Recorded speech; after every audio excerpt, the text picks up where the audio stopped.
The Legend of Dark Witch series is something that I really like, but you might not be able to tell. I loved the first game when it released on the PlayStation Vita, but for some reason I never really whipped out my new 2DS XL and got the other two games. Of course, you have more options than just the main series.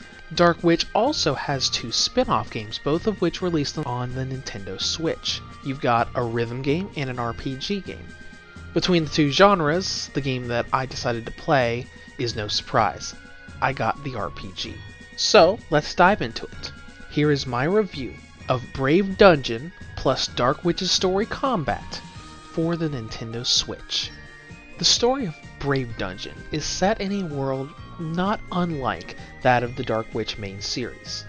The force known as Siega that allows humans to use magic is still present, but some magic is so powerful that to be able to use it, it has to be sealed inside artifacts known as magic items. All of these magic items are hidden throughout the dungeons of the world, and you play as a treasure hunter aiming to go into the most dangerous dungeon the world has to offer, diving to the deepest level that no one has ever been able to do before, to claim a powerful magical item as loot.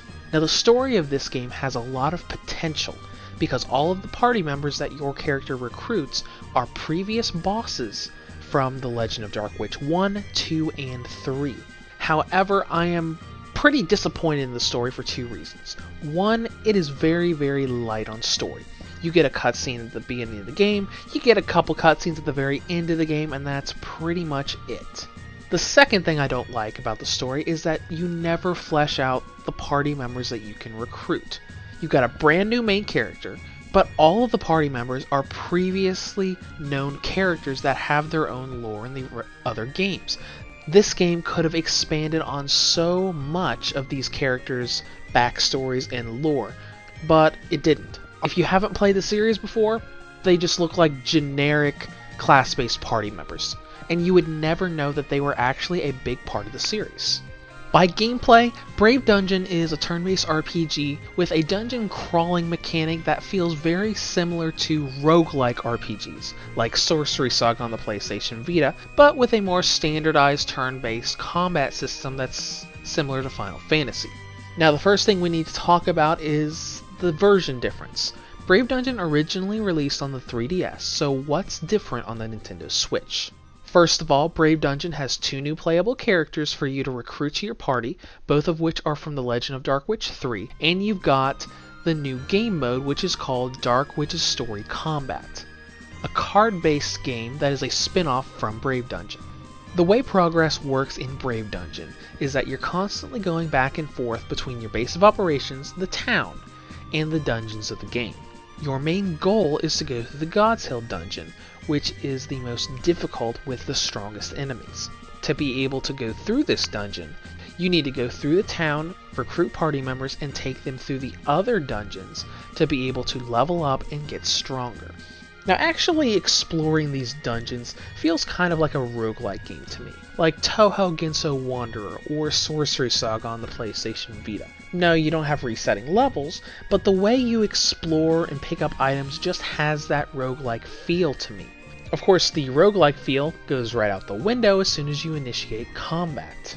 The battle system is kind of like Final Fantasy where you take turns and issue commands, but is a little different because of the capacity system. All of your skills use a number of points that slowly regenerate each turn, and some of your more powerful skills will use up almost all of these points, adding in a strategy element. For example, you don't want your healer to use up all of her capacity just to use a big buff when the next turn you need to heal and she can't even cast a simple healing spell. And then there's the ultimate attack system where if you take damage you'll build up a revenge gauge and be able to use your ultimate attack. Not as unique because it's almost copy pasted from Final Fantasy VII's limit break system. Now when you win battles you gain experience and level up, but the trick to leveling up in this game is that leveling up only increases your HP stat. You have to use the money you gain from battles to go back to your base of operations to increase the other stats, either by spending money to increase stats manually, trading in materials at the end for random stat enhancements, or by using materials to craft accessories to enhance your combat abilities. And this flow kind of repeats from here, which creates repetition in the game. You go into dungeons, you come back, enhance your characters. Go back into dungeons, come back and enhance your characters. Now you never have to repeat dungeon areas ever in the game to be able to clear it, but at the same time, it feels like a repetitive grind. And that is because there is no story whatsoever between the beginning of the game and the end of the game. As I said in the story section, you don't get cutscenes to dive into character backgrounds or anything until the very end of the game. So you're essentially just doing all of these dungeon runs by gameplay alone. Before ending this section, let's talk real quick about the Dark Witch's Story Combat minigame. Now this is a card-based game where you have a deck of cards based on monsters, each with their own individual stats and levels, and you pit them against AI or player sets of cards in autonomous battles. Autonomous meaning that the AI takes over for your card and your opponent's card, and the monsters just fight it out until one of them dies. Now, there are two things about this card system and this minigame that I do not like. One, the game encourages you to grind.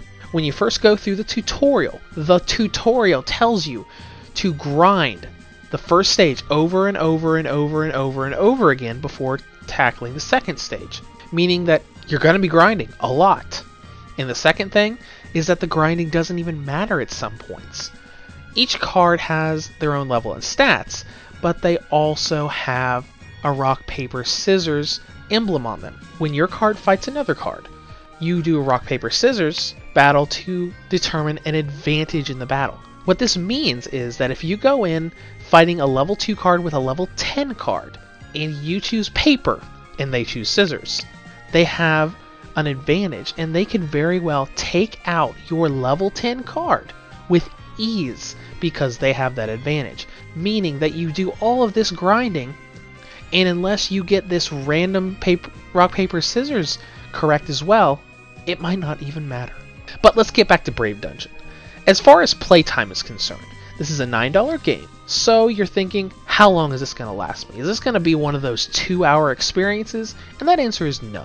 My first run through Brave Dungeon took me about 6 to 7 hours, and at that point, the secret dungeon unlocked, and New Game Plus unlocked with a bunch of options for using your clear data to enhance your second playthrough. So you're getting at least 6 to 7 hours, and if you really go through the Dark Witch's Story Combat to its completion, that'll add at least a few more hours onto your playtime.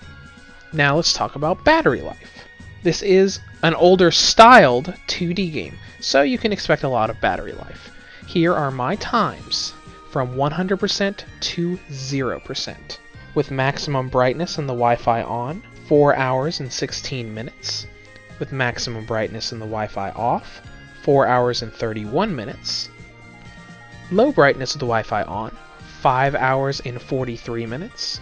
Low brightness of the Wi-Fi off, 6 hours and 2 minutes. So you're going to get plenty of playtime out of a single charge. And if you're running on low brightness, you might be able to even complete the game on a single charge. Now, in conclusion, Brave Dungeon is definitely a cute little RPG for fans of the genre or fans of the Dark Witch series that just want a little casual game while waiting for other games to come onto the Switch. Though it's far from perfect, the story of Brave Dungeon isn't nearly as fleshed out as it should have been, and both of these games really end up being repetitive experiences. Still, it's nice to see the Dark Witch series hitting the Switch, and makes me really hope that they eventually put the main games over here as well. Reviews to Go rates Brave Dungeon plus Dark Witch's Story Combat for the Nintendo Switch a 7 out of 10. If you'd like to discuss this further, feel free to leave a comment below or head to the website at www.reviewstogo.com.